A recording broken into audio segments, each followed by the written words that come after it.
In the dim glow of a neon sign flickering outside a roadside bar in the heart of rural California, a small figure burst through the twilight shadows.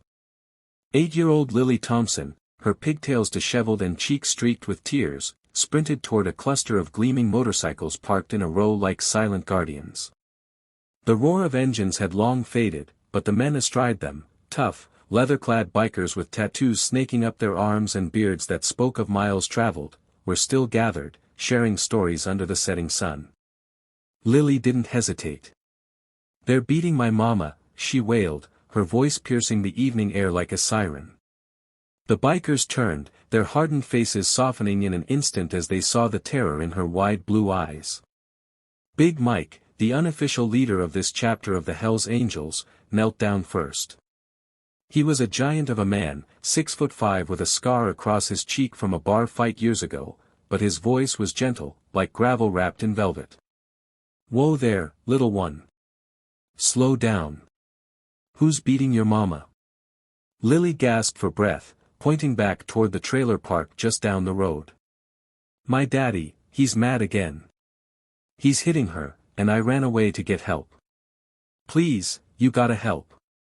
The other bikers exchanged glances. Men like them, often misunderstood as outlaws, knew the sting of judgment. But this? A child in distress. It hit different.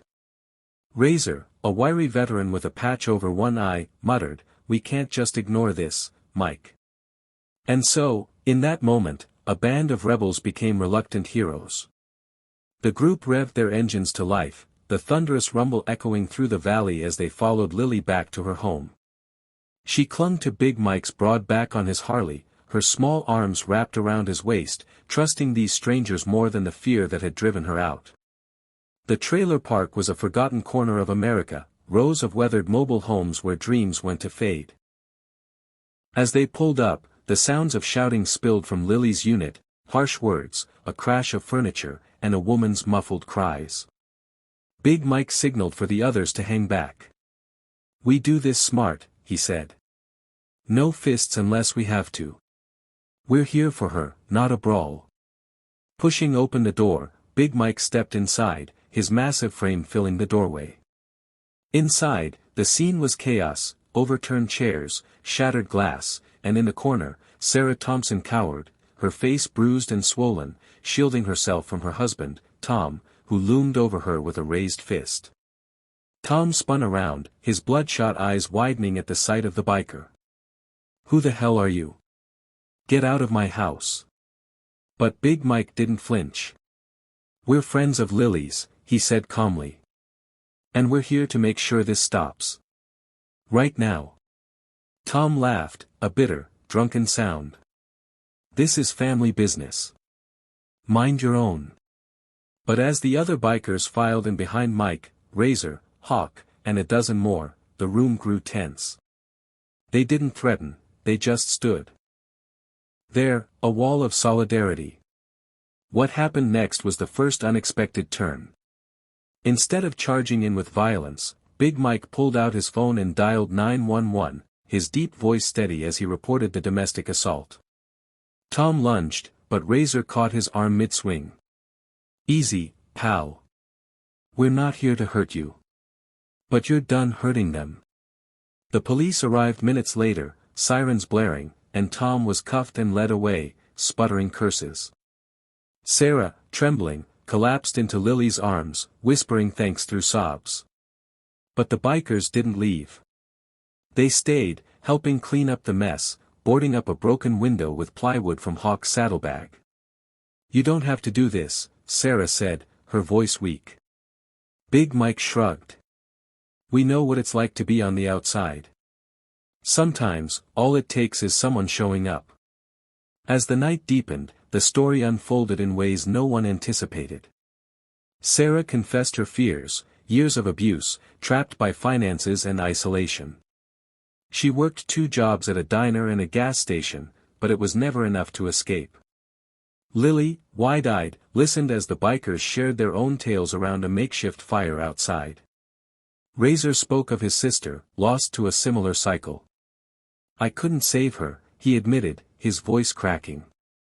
But maybe we can save you.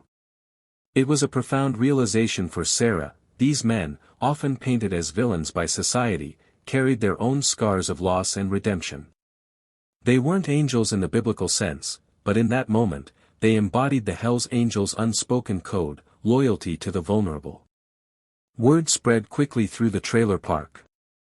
Neighbors peeked out, wary at first, but soon joined in. An elderly couple brought blankets, a young mother offered hot coffee. The bikers, with their rough exteriors, became a bridge, fostering a community Sarah had never known. Big Mike organized a quick collection among his crew, wallets opened, cash pooled. "It's not much," he said, handing Sarah an envelope with a few $100s, "but it'll get you and the kid to a shelter tonight." But that was just the start. Hawk, who ran a mechanic shop nearby, offered Sarah a job answering phones, no experience needed. "We need someone reliable," he said with a wink. "And you look like you've got fight in you." The emotional climax built the next morning. Sarah and Lily packed what little they had into an old duffel bag, ready to leave for a women's shelter in the city.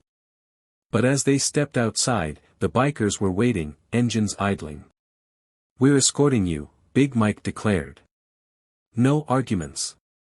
The procession was a sight to behold, a convoy of Harleys surrounding Sarah's beat-up sedan, roaring down the highway like a protective shield. Lily waved from the back seat, her tears now of joy. Along the way, they stopped at a diner, where the bikers treated them to breakfast. Over pancakes, Sarah shared her dreams. Once, she'd wanted to be a teacher, but life had derailed her. Razor nodded. "Dreams don't die, they just wait. We'll help you get back on track." At the shelter, the staff stared in awe as the bikers unloaded bags of groceries they'd picked up en route. "Who are these guys?" one volunteer whispered. Sarah smiled through fresh tears. "They're family now." Big Mike knelt to Lily's level again. "You were brave, kid. Braver than most adults. If you ever need us, you know where to find us." Lily hugged him fiercely, her small frame lost in his embrace. It was a transformative moment, not just for Sarah and Lily, but for the bikers too. They rode away with lighter hearts, realizing that true strength lay not in rebellion, but in compassion.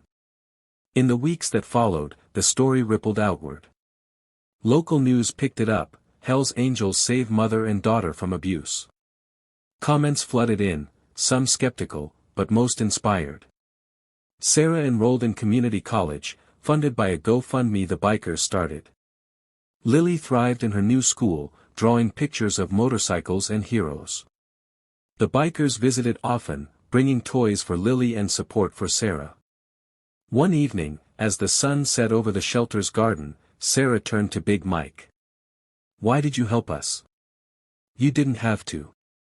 He paused, staring at the horizon. "Because we've all been broken once. And kindness? It's the glue that fixes us. Plus, that little girl reminded me of what matters, protecting the innocent, no matter the cost." Years later, Lily would tell the tale to her own children, her voice steady and proud. "Never judge by appearances," she'd say. "The roughest exteriors often hide the softest hearts." And in a world quick to divide, their story stood as a beacon, that selflessness could bridge any gap, that humanity's power lay in unexpected acts of kindness. It reminded Americans, and people everywhere, that hope wasn't found in grand gestures, but in the quiet choice to stand up for one another. In the end, what the Hell's Angels did left everyone not just in awe, but forever changed, proving that even in darkness, light could roar to life on the back of a motorcycle.